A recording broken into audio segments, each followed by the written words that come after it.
Este vídeo é uma continuação mais aprofundada do meu vídeo intitulado 1971, o ano em que a humanidade se tornou escravizada. Vou me concentrar nos Estados Unidos neste vídeo, pois eles são a principal moeda da reserva mundial, mas as informações comparadas aqui têm impacto global, uma vez que os bancos centrais ao redor do mundo estão adotando práticas semelhantes. Dito isso, vamos começar. Em todo o mundo, podemos observar os bancos centrais imprimindo dinheiro. Isso nos leva a uma pergunta. Desde jovens, somos ensinados que o dinheiro é difícil de ser conquistado, que devemos estudar e trabalhar a vida toda para consegui-lo.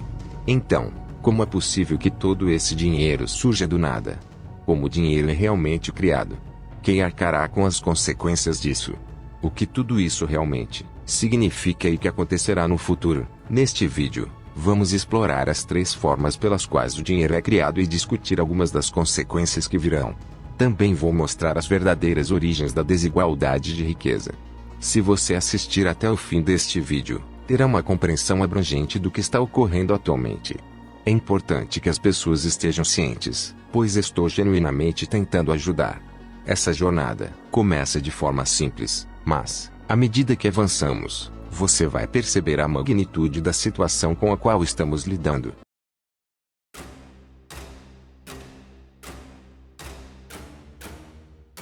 A primeira forma de criação de dinheiro ocorre por meio do governo.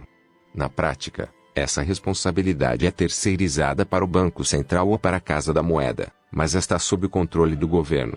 O dinheiro físico é composto por notas e moedas.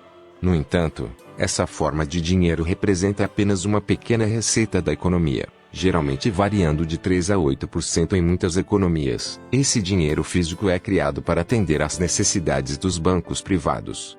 Quando você vai a um caixa eletrônico e tenta sacar dinheiro, os bancos precisam garantir que possuam fundos suficientes para atender a essas demandas. Vamos pegar uma nota de $10 como exemplo. O custo de produção dessa nota é de aproximadamente 3 centavos, o que significa que há um lucro de cerca de $9,97 ao criar uma nota de $10. Esses $9,97 podem ser adicionados à receita do governo, o que é conhecido como senhoriagem.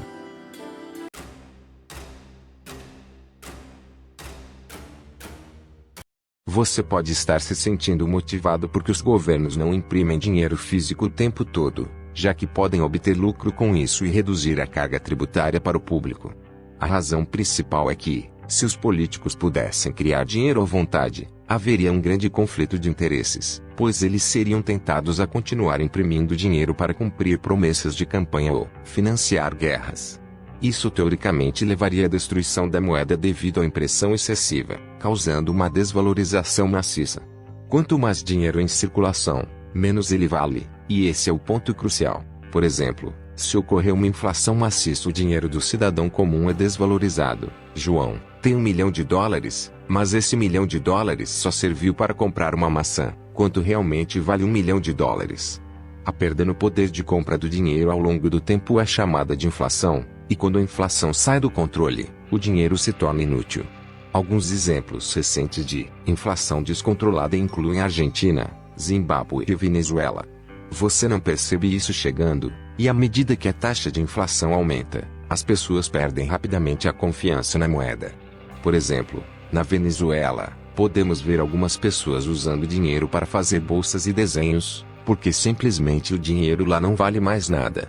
Você pode pensar no dinheiro como uma régua de medição de valor, uma régua de medição que é altamente elástica e pode mudar dependendo de quanto dela existe. Por milhares de anos, o ouro foi a régua de medição, o padrão. O ouro servia como uma âncora física, mantendo o suprimento de dinheiro sob controle e os responsáveis governamentais. Em 1971, o presidente Richard Nixon anunciou que os Estados Unidos não converteria mais dólares em ouro a um valor fixo. A partir desse ponto, o dinheiro, a régua de medição de valor, tornou-se elástico. Como o dólar americano sustenta todas as outras moedas como moeda de reserva, a decisão de Nixon mudou o mundo. Em tudo isso, ainda é perceptível que, mesmo que os políticos supostamente não possam influenciar a criação de dinheiro, isso é possível de qualquer maneira. Já sabemos como o governo cria dinheiro físico, como notas e moedas. No entanto, Apenas cerca de 3 a 8% do dinheiro é produzido dessa maneira. Essa criação de dinheiro físico beneficia tanto o governo quanto o contribuinte, atende a dívida para o governo e o ônus para o contribuinte individual. A razão pela qual os governos não criam mais dinheiro físico é o risco de serem resultantes das decisões políticas.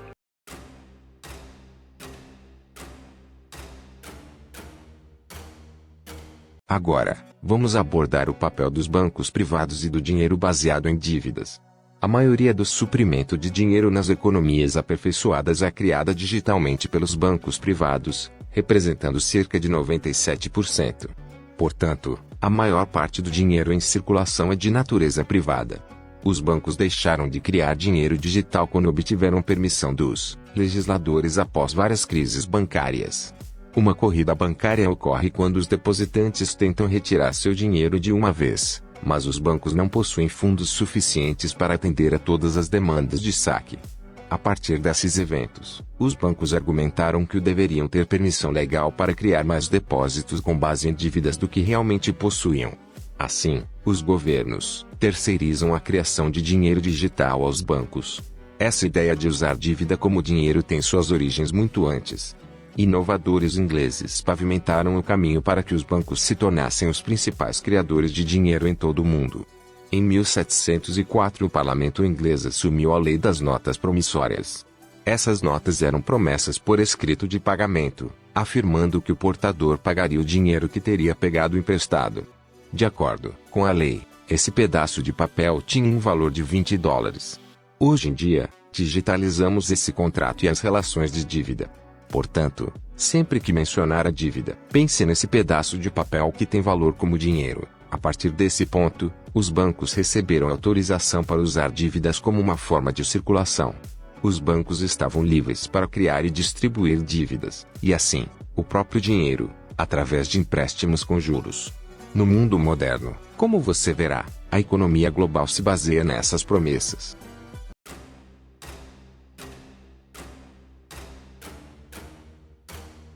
Vamos agora examinar como isso funciona atualmente. Quando você vai a um banco para pedir um empréstimo, a licença bancária permite que o banco crie dinheiro toda vez que conceder um empréstimo.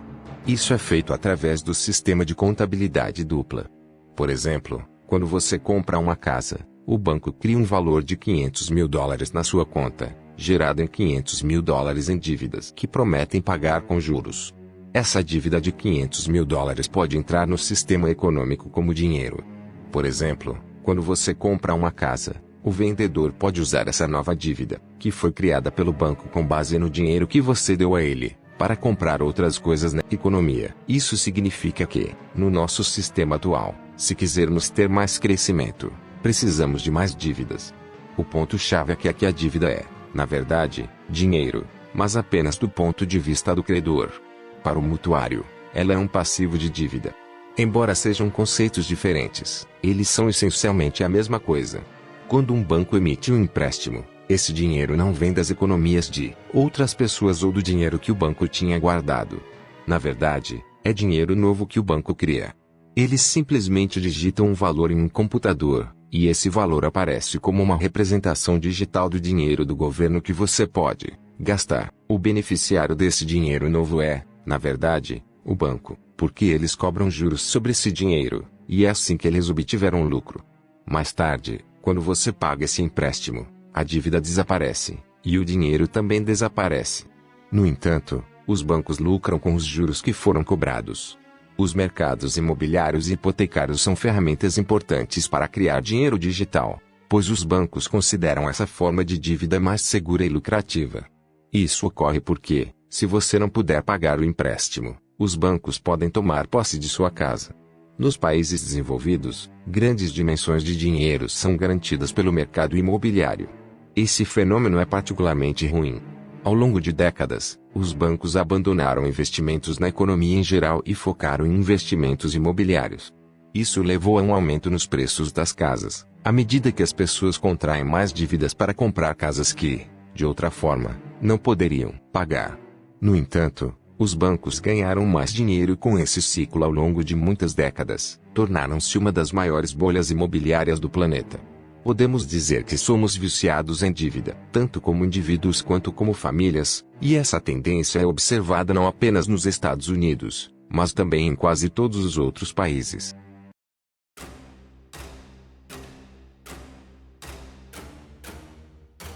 Quando você deposita em um banco, você deixa de ser o proprietário legal desse dinheiro. Os bancos mantêm apenas 10% do seu depósito como reserva, e podem emprestar 90% desse dinheiro para outra pessoa. Essa pessoa pode, por sua vez, depositar o dinheiro em outro banco, e o ciclo continua. Esse sistema é conhecido como empréstimo com reserva fracionária. Se os bancos disserem que irão transferir o dinheiro para sua conta, isso está incorreto, porque eles não têm nenhum dinheiro. Os investidores utilizam instrumentos financeiros, como derivativos e títulos, para buscar retornos superiores na maioria das vezes. Esses instrumentos podem ser comparados às apostas no sentido de prever se o preço de um ativo irá subir ou cair. No entanto, quando levado ao extremo, isso pode se tornar ridículo. Os bloqueios complicados desses instrumentos financeiros foram responsáveis pela queda do mercado imobiliário e da economia global em 2008. No entanto, o problema atual é que os bancos estão lidando com uma quantidade tão grande de derivativos, com multiplicadores de alavancagem, que ninguém realmente sabe quanto dinheiro está envolvido nesse jogo. Algumas estimativas mantinham o mercado de derivativos em mais de US$ 1 quatrilhão, mais de 10 vezes o tamanho da economia global.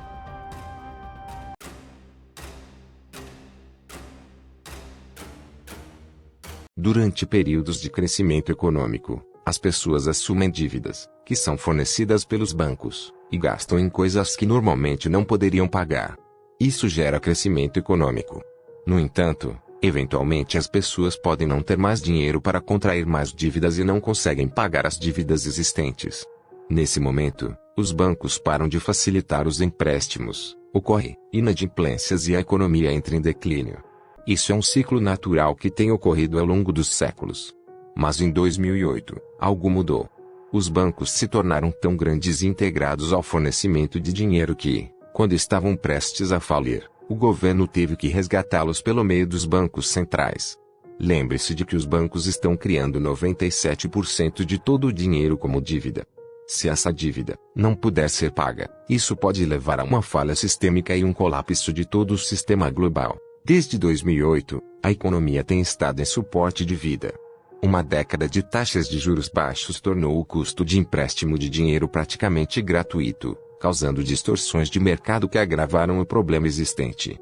Houve ganhos de curto prazo, mas com consequências dolorosas a longo prazo.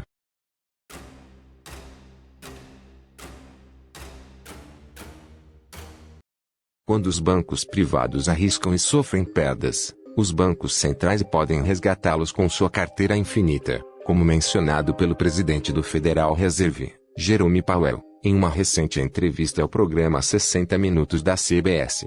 Podemos pensar nisso como uma inundação do sistema com dinheiro, simplesmente criada do nada. Esse dinheiro é criado digitalmente pelos bancos centrais ao comprar títulos do governo ou outros ativos garantidos pelo governo, o que efetivamente aumenta a oferta de dinheiro. No entanto, é importante destacar que, por lei, a Reserva Federal só pode emprestar dinheiro que deve ser pago de volta. Em breve, precisaremos pagar essas dívidas. Todo o dinheiro que está sendo criado é como aquele pedaço de papel que vimos com a promessa nele, exceto que é assinado por todos nós e assinamos que vamos pagar isso de volta por meio de impostos, nós e nossas futuras gerações. É importante notar que os governos arrecadam dinheiro das pessoas por meio das tributações e impostos e, esse dinheiro, arrecadado é usado para pagar as linhas do Banco Central com juros. Portanto, quando os governos utilizam os bancos centrais para resgatar os bancos privados devido ao comportamento arriscado desses bancos, eles acabam assumindo uma dívida, que eventualmente terá que ser paga pelos contribuintes no futuro. Resumindo, os bancos privados criam a grande maioria do dinheiro, cerca de 97%, e fazem através da criação de empréstimos que, na realidade, não têm lastro. O processo é tão simples quanto digitar números em um computador. Os bancos podem gastar e emprestar dinheiro como se fosse um depósito real, pois legalmente possuem essa permissão. Os bancos são considerados grandes demais para falir e são apoiados pelo Banco Central, o que cria um risco moral.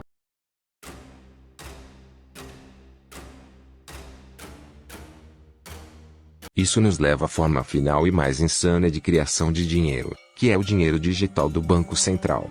Essa é a terceira forma de dinheiro, chamada flexibilização quantitativa ou quantitative easing, que foi inventada pelo Banco Central japonês em 1989 e posteriormente popularizada pela Reserva Federal dos Estados Unidos durante a crise de 2008.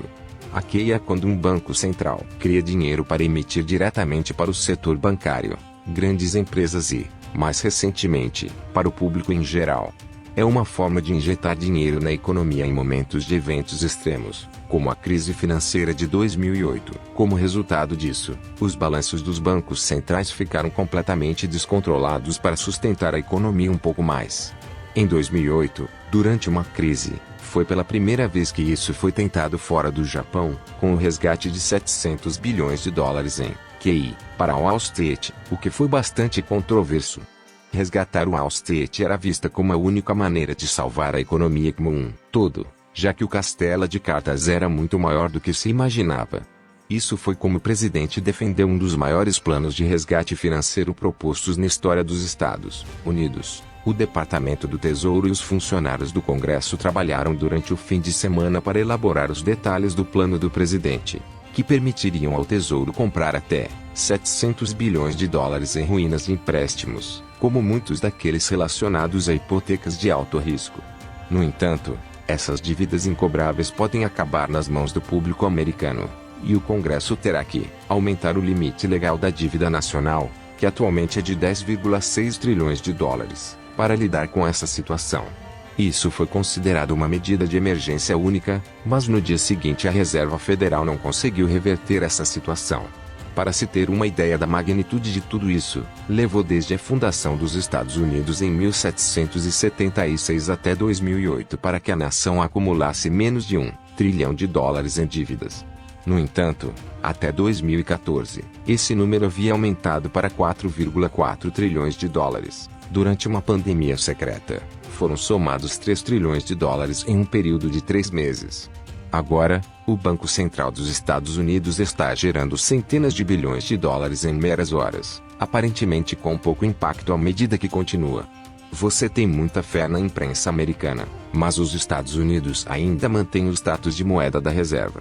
No entanto, todo esse dinheiro não é real, é falso. São 200 trilhões de dólares, um dinheiro falso.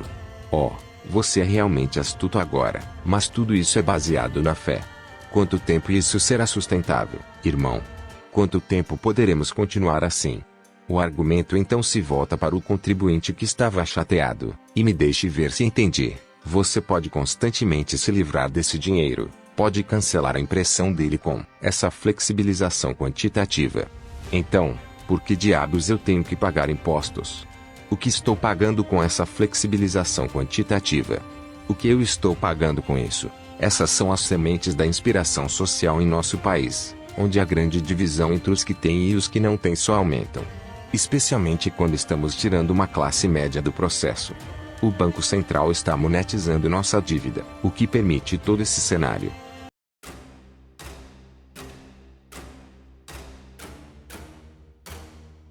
Mas como exatamente esse dinheiro entra no sistema? Os bancos centrais usam seu poder mágico para comprar títulos do governo, equivalente à quantidade de dinheiro que eles desejam inserir.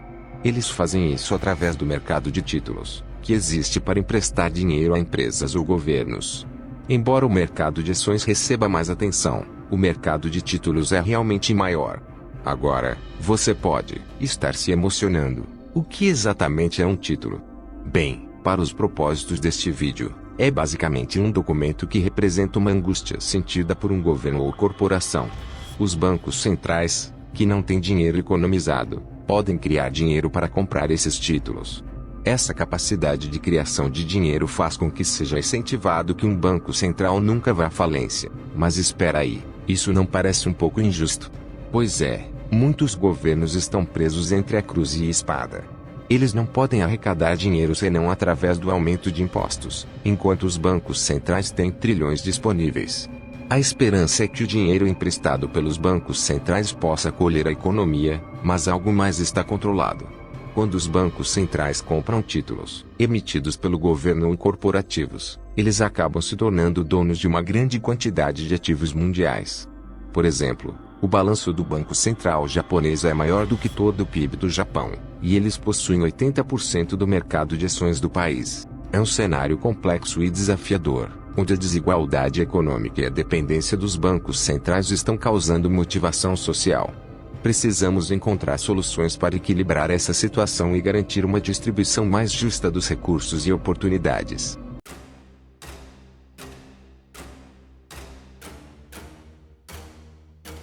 O Banco Central do Japão é o maior acionista do mercado de ações, enquanto o Banco Central Suíço detém 90 bilhões de dólares em ações de empresas americanas, incluindo Apple, Microsoft, Google e Amazon. Quando ouvi falar disso pela primeira vez, alguns anos atrás, fiquei chocado e achei difícil acreditar que fosse algo legal. Os bancos centrais estão basicamente criando dinheiro do nada, comprando ativos reais. Até uma criança consegue perceber que algo está errado nessa situação. Essa intervenção por parte dos bancos centrais distorce a realidade dos mercados de ações.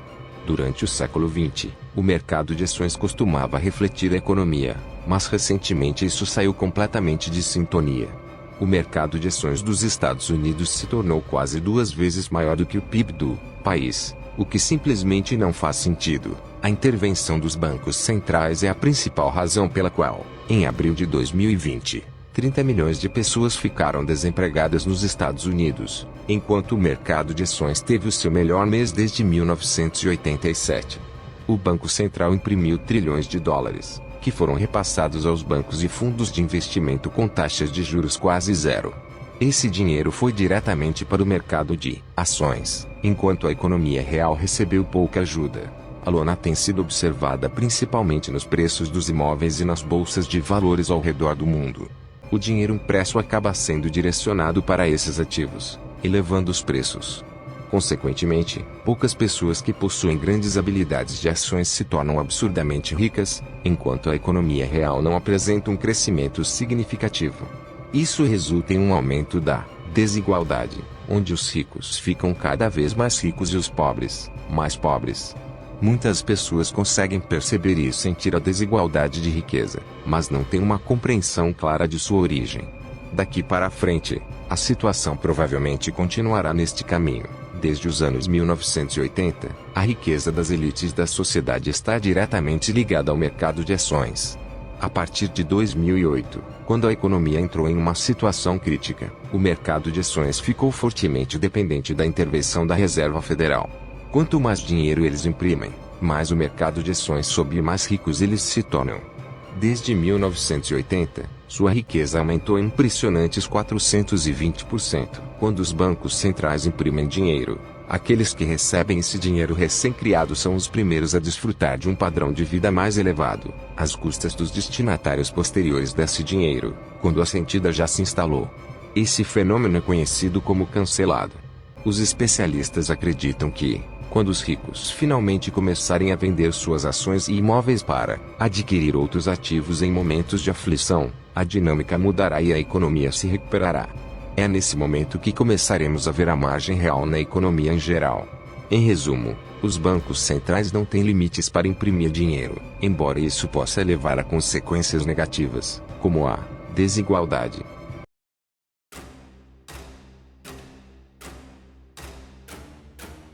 O país pode falir, mas os bancos centrais podem criar uma quantidade infinita de dinheiro comprando títulos do governo. Um título é uma troca de dinheiro por uma promessa de que o governo eventualmente o pagará com juros. Esse dinheiro deve ser reembolsado por futuros cidadãos do país, seja através de impostos ou certezas. Então, o que devemos fazer? Está claro que as pessoas que perderam seus empregos precisam de ajuda. No entanto, na minha opinião, imprimir dinheiro é apenas uma solução temporária. A solução real deveria ter sido buscada há décadas atrás, quando as sociedades e as nações deveriam ter se concentrado em criar riqueza em vez de promover a especulação imobiliária. Os bancos, que são entidades financeiras, deveriam ter canalizado seus recursos para áreas produtivas, como pequenas e médias empresas, empresários, educação, manufatura, inovação, pesquisa e desenvolvimento. Imagine como seria o nosso mundo hoje se os bancos incentivados investiram bilhões de dólares nestas áreas em vez de propriedades ou especulações sobre os preços dos ativos. É um risco para os bancos, mas seria um investimento muito mais benéfico para a sociedade como um todo. Os benefícios resultantes incluem o aumento de empregos, incentivo à inovação, promoção de uma concorrência saudável e melhoria nos padrões de vida a longo prazo. Além disso, os governos têm a possibilidade de aumentar a sua arrecadação de impostos por meio dessas receitas, sem necessariamente aumentar a carga tributária.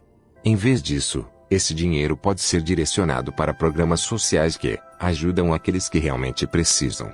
É importante ressaltar que imprimir dinheiro não cria riqueza, mas concentrar esforços na geração de riqueza e produtividade demanda tempo, esforço e trabalho árduo. Infelizmente, parece que atualmente as pessoas não estão dispostas a se dedicar a esse caminho, e, sinceramente, pode ser tarde demais para essa opção. Se nos concentrarmos em financiar a criação de riqueza antes que o disfarce se espalhe por toda a economia, ela seria muito menos frágil. A maioria dos indivíduos e empresas teria uma quantidade razoável de economias para sobreviver, assim como ocorria no final do século XX. No entanto, por enquanto, teremos que lidar com as consequências dessa lacuna em nosso sistema.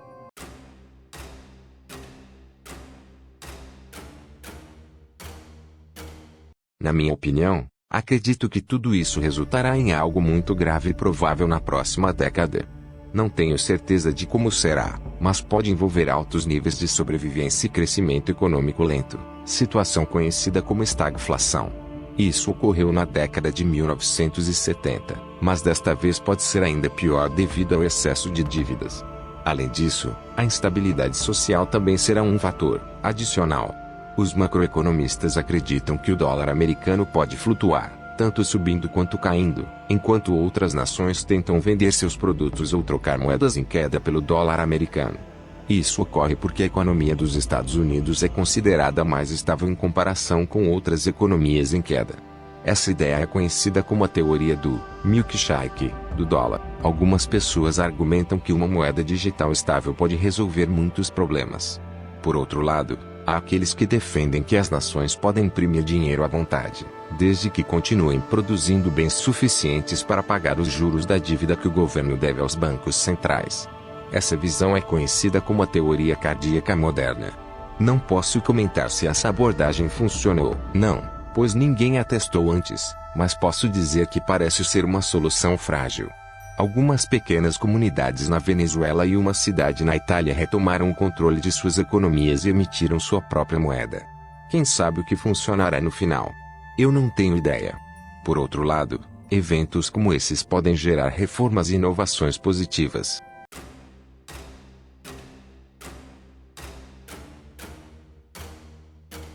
No que diz respeito às decisões individuais, obviamente não posso oferecer aconselhamento financeiro, pois não estou qualificado para isso.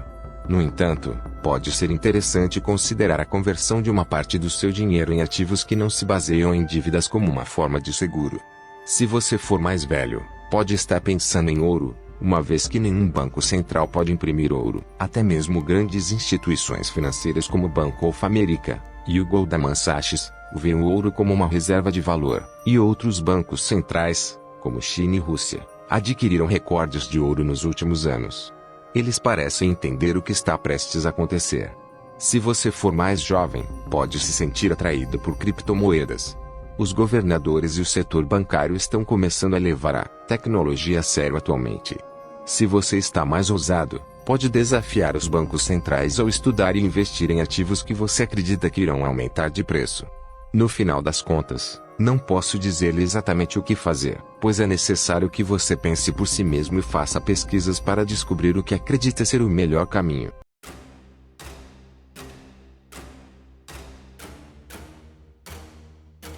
O modo como o dinheiro é criado e o sistema bancário em geral parecem insanos, e as pessoas podem perceber que esse sistema já não está funcionando com interface.